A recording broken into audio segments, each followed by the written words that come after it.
बच्चों, आज आप मेरे साथ आपकी पाठ्य पुस्तक बसंत भाग 1 का पाठ 6 पढ़ रही हैं, जिसका की नाम है पार नज़र के, जो कि एक कहानी है। और इस कहानी को लिखने वाले हमारे कहानीकार हैं जयंत विष्णु नार्लिकर जी। बच्चों, आपने इस कहानी के प्रथम भाग में पढ़ा था कि छोटू और उसका परिवार मंगल ग्रह पर रहता था और मंगल ग्रह की धरती पर ऊपर न रहकर वह जमीन के अंदर रहा करता था, क्योंकि सूरज में आए परिवर्तन के कारण वहाँ प्राकृतिक असंतुलन हो गया था, जिससे कि उन्हें जिंदा रहने के लिए, जीवित रहने के लिए बहुत प्रकार के यंत्रों का सामना करना पड़ रहा था। और बच्चों, आपने पिछले भाग में देखा कि किस तरह से उनके यंत्र में, उनके कंप्यूटर यंत्र में एक छोटा सा बिंदु दिखाई दे रहा था, जो कि यंत्रिक्ष यान होने की बहुत बड़ी संभावना थी। तो बच्चों, आपने वहाँ तक पढ़ लिया था। अब हम इस कहानी में, इस भाग में इसके आगे की कहानी पढ़ेंगे। आइए देखिए, क्या सचमुच यंत्रिक्ष यान होगा? कहाँ से आ रहा होगा? सौर मंडल में हमारी धरती के अलावा और कौन से ग्रह पर जीवों का अस्तित्व होगा? कैसे हो सकता है? अगर होगा भी तो क्या इतनी प्रगति कर चुका होगा कि अंतरिक्ष यान छोड़ सके? बच्चों, वो संभावना प्रकट की जा रही थी, सभी लोगों के मन में यह विचार चल रहा था, क्या यह अंतरिक्ष यान हो सकता है? अंतरिक्ष यान क्यों छोड़े जाते हैं? बच्चों, अंतरिक्ष यान दूसरे ग्रह पर जीवन की स्थिति, वहाँ के वातावरण के बारे में पता लगाने के लिए छोड़े जाते हैं। तो उन लोगों के मन में यह आशंका थी कि अगर हम तो इस धरती पर रहते ही हैं, मंगल ग्रह पर हम रहते हैं, ऐसे ही क्या सौर मंडल में और ग्रहों पर भी क्या लोग रह रहे होंगे? उन्होंने उपग्रह छोड़े होंगे पता लगाने के लिए कि यहाँ जीवन है या नहीं। और क्या वो इतनी प्रगति कर चुके हैं कि उन्होंने हमारे ऊपर अंतरिक्ष यान छोड़ दिया है? वैसे तो हमारे पूर्वजों ने भी अंतरिक्ष यानों और उपग्रहों का प्रयोग किया था, मगर अब हमारे लिए यह असंभव है। उसके लिए आवश्यक मात्रा में ऊर्जा तो हो। काश इस नए मेहमान को नज़दीक से देखा जा सकता। हाँ, अगर वह इसी तरफ आ रहा होगा तब तो वह संभव हो सकेगा, देखेंगे। साथ ही उनके साथ यह परेशानी थी कि सूरज में बहुत अधिक परिवर्तन आ चुका था। यानी पहले जो विज्ञान की दृष्टि से बहुत अधिक समृद्ध थे, उन्होंने उपग्रह और अंतरिक्ष यानों का बहुत पहले उपयोग किया था, अब वो उनका उपयोग करने में असमर्थ थे, क्योंकि उनको सूर्य से पर्याप्त ऊर्जा नहीं मिल पा रही थी। तो बच्चों, आइए देखते हैं। अब अंतरिक्ष यान से एक यांत्रिक हाथ बाहर निकला। हर पल उसकी लंबाई बढ़ती जा रही थी। छोटू के पापा ने अवलोकन जारी रखा, यानी छोटू के पापा उसे लगातार देख रहे थे। कॉलोनी की प्रबंध समिति की सभा बुलाई गई। बच्चों, कोई भी समस्या होती है, उससे निपटने के लिए, उसका समस्या का समाधान करने के लिए हम लोग भी एक सभा बुलाते हैं। वैसे ही छोटू के पापा ने कॉलोनी की एक सभा बुलाई। अध्यक्ष भाषण दे रहे थे। हाल ही में मिली जानकारी से पता चलता है कि 2 अंतरिक्ष यान हमारे मंगल ग्रह की तरफ बढ़ते चले आ रहे हैं। कितने अंतरिक्ष यान है बच्चों? 2 अंतरिक्ष यान हैं जो क्या कर रहे हैं? मंगल ग्रह की तरफ बढ़ते चले आ रहे हैं। इनमें से एक अंतरिक्ष यान हमारे इर्द गिर्द चक्कर काट रहा है। कंप्यूटर के अनुसार ये अंतरिक्ष यान नज़दीक के किसी ही ग्रह से छोड़े गए हैं। ऐसी हालात में हमें क्या करना चाहिए? इसकी कोई सुनिश्चित योजना बनानी ज़रूरी है। नंबर 1, आपका क्या ख्याल है? फिर जो भाषण दे रहे हैं अध्यक्ष साहब, वह पूछ रहे हैं कि नंबर 1, आप बताइए आपका इस बारे में क्या ख्याल है, यानी अब हमें क्या करना चाहिए? कॉलोनी की सुरक्षा की पूरी जिम्मेदारी नंबर 1 पर थी। यानी बच्चों, जो कॉलोनी की सुरक्षा करते थे वह नंबर 1 थे। यहाँ पर नंबर 1 का नाम नहीं दिया गया है, सिर्फ नंबर 1 के नाम से संबोधित किया गया है। उन्होंने कुछ कागज समेटते हुए बोलना आरंभ किया। आइए देखते हैं क्या कहते हैं। इन दोनों अंतरिक्ष यानों को जलाकर खाक कर देने की क्षमता हम रखते हैं, मगर इससे हमें कोई जानकारी हासिल नहीं हो सकेगी। अंतरिक्ष यान बेकार कर जमीन पर उतरकर मजबूर कर देने वाले यंत्र हमारे पास नहीं है। यानी जो नंबर 1 थे उन्होंने कहा कि हमारे पास अभी भी इतनी शक्ति है कि हम इन दोनों अंतरिक्ष यान में आग लगा सकते हैं, लेकिन हम आग लगा देंगे तो ये नष्ट हो जाएंगे, फिर हमें यह पता भी नहीं चल पाएगा कि यह अंतरिक्ष यान क्यों आए थे, कहाँ से आए थे, किसने भेजे थे।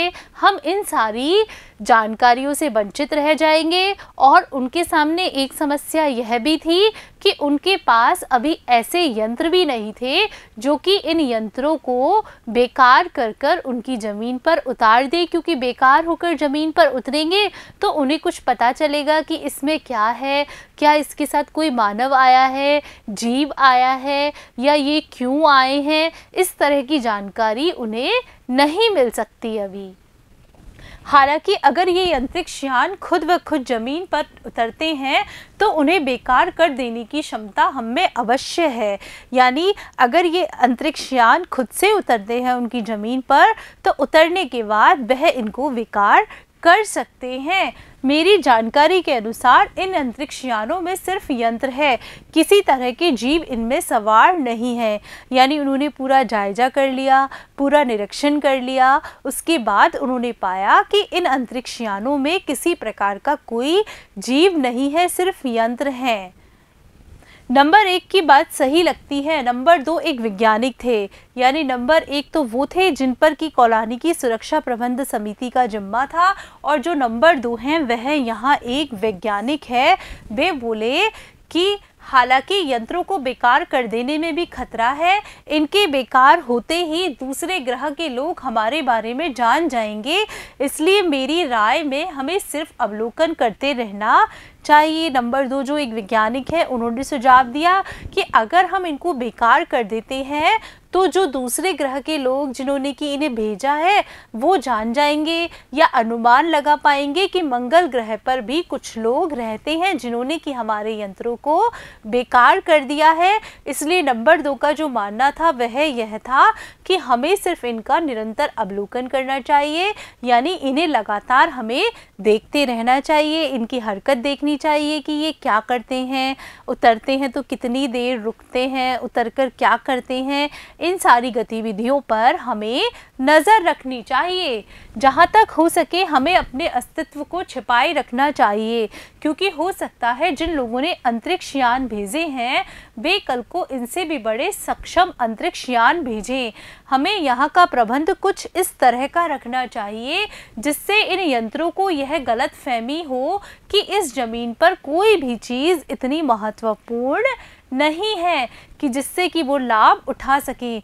देखिए कितनी अच्छी बात कही है उन्होंने कहा है कि अगर हम अपने आप को इस तरह बताएंगे कि इस ग्रह पर कोई भी नहीं है, कुछ भी अच्छी चीज़ नहीं मिलती है, तो वो यहाँ पर एक बार आएंगे, उसके बाद फिर नहीं आएंगे। पर अगर उन्हें यह पता चल गया कि उनके ग्रह की तरह यहाँ भी लोग रहते हैं तो वो क्या करेंगे, वो तो हमसे बहुत सक्षम है, हमारे यहाँ तो सूर्य नहीं है, इसलिए हमारे पास इतनी ऊर्जा नहीं है कि हम उनसे लड़ सके।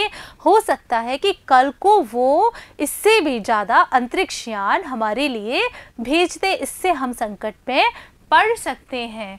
अध्यक्ष महोदय से मैं ये दरखास्त करता हूँ कि इस तरह का प्रबंध हमारे यहाँ किया जाए। नंबर 3 सामाजिक व्यवस्था को देखते थे। नंबर 3 क्या कर रहे हैं बच्चों, सामाजिक व्यवस्था देख रहे हैं।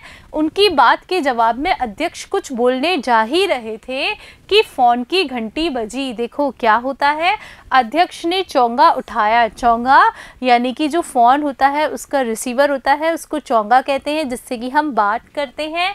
1 मिनट बाद सभा को संबोधित करते हुए उन्होंने कहा, क्रमांक नंबर 1 का अंतरिक्ष यान हमारी ज़मीन पर उतर चुका है। वह दिन छोटू के लिए बड़ा ही महत्वपूर्ण था। पापा उसे कंट्रोल रूम लेकर गए थे, यानी आज पापा उसको कंट्रोल रूम दिखाने के लिए लेके गए थे, क्योंकि बार बार छोटू जाने की कोशिश किया करता था। वहाँ से अंतरिक्ष यान क्रमांक 1 साफ नज़र आ रहा था। यानी छोटू उस अंतरिक्ष यान क्रमांक 1 को देखे जा रहा था। कैसा अजीब लग रहा है यहाँ, इसके अंदर क्या होगा पापा? छोटू ने पूछा। बच्चे तो जिज्ञासु स्वभाव के होते ही हैं, कुछ नई चीज़ उन्हें देखने के लिए मिलती है तो वह तरह तरह के प्रश्न करते हैं। तो उसने अपने पापा से पूछा, पापा यहाँ कैसा अजीब लग रहा है, इस अंतरिक्ष यान के अंदर क्या होगा? अभी नहीं बताया जा सकता, दूर से ही उसका निरीक्षण जारी है, उस पर बराबर हमारा ध्यान है और उसके हर अंग पर हमारा नियंत्रण है। छोटू के पापा ने कहा, इस तरह से दूर से हम कुछ नहीं बता सकते कि इसके अंदर क्या है, हम तो बस लगातार इसको देख रहे हैं और इस पर नियंत्रण करने की कोशिश कर रहे हैं। वक्त आने पर ही हम अगला कदम उठाएंगे, छोटू के पापा ने बताया। उन्होंने छोटू को एक कंसोल दिखाया जिस पर कि कई बटन थे। कंसोल यानी एक रिमोट की तरह एक यंत्र दिखाया जिस पर कि बहुत सारे बटन लगे हुए थे। अब अंतरिक्ष यान से एक यांत्रिक हाथ बाहर निकला। हर पल उसकी लंबाई बढ़ती ही जा रही थी। वह शायद जमीन तक पहुंचकर मिट्टी उकेर लेना चाहता था। यानी जो वो यांत्रिक हाथ था वह जमीन को छूकर जमीन से मिट्टी लेना चाहता था। बच्चों, मिट्टी लेकर क्या करते वो लोग? मिट्टी लेकर जब वो वापस जाते तो उस मिट्टी का परीक्षण करते, देखते कि उसमें कौन कौन से तत्व कितनी मात्रा में है, क्या पानी की संभावना है, क्या जीवन की संभावना है, क्या यहाँ वनस्पतियाँ उगाई जा सकती हैं। इन सारी बातों का अध्ययन वहाँ के वैज्ञानिक करते। सब लोग स्क्रीन पर दिखाई दे रही अंतरिक्ष यान की इस हरकत को ध्यान से देख रहे थे। यानी जो अंतरिक्ष यान जो हरकत कर रहा था, मिट्टी लेना चाह रहा था, इस गतिविधि को सब लोग बड़े ही ध्यान से देख रहे थे। सिवा एक के, वह सिवा एक कौन था? वह सिवा एक छोटू था। उसका ध्यान कहीं और था। छोटू तो छोटू है, बहुत शरारती है, जिज्ञासु बच्चा है। उसका ध्यान अंतरिक्ष यान की तरफ नहीं था, उसका ध्यान तो कहीं और था। आइए देखते हैं कहाँ था। छोटू का सारा ध्यान था कंसोल पैनल पर। कंसोल पैनल जो कि एक रिमोट की तरह होता है जिसमें कि बहुत सारे बटन होते हैं। कंसोल का एक बटन दबाने की अपनी इच्छा को वह रोक नहीं पाया। यानी उसे लगा कि मैं इसका एक बटन दबा कर देखता हूँ, तो उसने अपनी इस इच्छा को रोक नहीं पाया और उसने अपना बटन दबा दिया। वह लाल लाल बटन उसे बरबस अपनी ओर खींचा जा रहा था। यानी जो कंसोल में एक लाल रंग का बटन था उसको वह दबाना चाहता था, उसकी तरफ बहुत अधिक आकर्षित हुए जा रहा था। और सहसा खतरे की घंटी बजी। सहसा खतरे की घंटी क्यों बजी होगी? क्योंकि छोटू ने लाल बटन दबा दिया। सबकी निगाहें कंसोल की तरफ मुड़ी। पापा ने छोटू को अपनी तरफ खींचते हुए एक झापड़ रसीद कर दिया। यानी पापा को गुस्सा आ रहा था क्योंकि इतना महत्वपूर्ण बात चल रही है, इतनी महत्वपूर्ण परेशानी चल रही है, इसमें छोटू ने और भी बड़ा काम कर दिया। छोटू के पापा को गुस्सा आया और छोटू के पापा ने छोटू को एक थप्पड़ लगा दिया और लाल बटन को पूर्व स्थिति में ला रखा। और जो लाल बटन उसने उसको दबा रखा था उसको वापस उसी स्थिति में ला दिया। मगर उस तरफ अब अंतरिक्ष यान के उस यांत्रिक हाथ की हरकत सहसा रुक गई थी। यानी जो यांत्रिक हाथ था वह मंगल ग्रह से मिट्टी ले रहा था, अब वह रुक गया था, यंत्र बेकार हो गया। उधर पृथ्वी पर national aeronautics and space administration द्वारा प्रस्तुत वक्तव्य ने सबका ध्यान अपनी ओर आकर्षित कर दिया। और ऐसे ही पृथ्वी पर जो नासा है उसने एक वक्तव्य दिया, एक भाषण दिया जिसने कि सबका ध्यान अपनी तरफ आकर्षित कर लिया। आइए देखते हैं क्या था वह भाषण। मंगल की धरती पर उतरा हुआ अंतरिक्ष यान वाइकिंग अपना निर्धारित कार्य कर रहा है। हालांकि किसी अज्ञात कारणवश अंतरिक्ष यान का यांत्रिक हाथ खराब हो गया है। नासा के तकनीशियन इस बारे में जांच कर रहे हैं कि इस यांत्रिक हाथ को दुरुस्त करने का प्रयास भी जारी है। यानी नासा ने क्या अनाउंस किया? नासा ने अपना यह वक्तव्य दिया, यह भाषण दिया कि जो हमने अंतरिक्ष क्रमांक 1 भेजा था उसमें जो हाथ काम कर रहा था वह अचानक से रुक गया है। रुका क्यों है यह हमें पता नहीं चला है। जो हमारे टेक्नीशियन हैं वो उसे सही करने के ऊपर या उसे सही करने का प्रयास कर रहे हैं। इसके कुछ दिनों बाद पृथ्वी के सभी प्रमुख अखबारों ने छापा। इसके बाद चूंकि वह अंतरिक्षयान पृथ्वी से आया था तो पृथ्वी के कुछ अखबारों में छपा। नासा के तकनीशियों को रिमोट कंट्रोल के सहारे बाइकिंग को दुरुस्त करने में सफलता मिली है, यानी उन्होंने अपने अंतरिक्षयान को वापस से दुरुस्त कर लिया है। यांत्रिक हाथ ने अब मंगल की मिट्टी के विभिन्न नमूने इकट्ठे करने का काम प्रारंभ कर दिया है, यानी जो वो यंत्र था, उपग्रह था या अंतरिक्षयान था, वह मंगल की भूमि पर मिट्टी इकट्ठी करने आया था। अब वह वापस मिट्टी इकट्ठी करने लग गया है।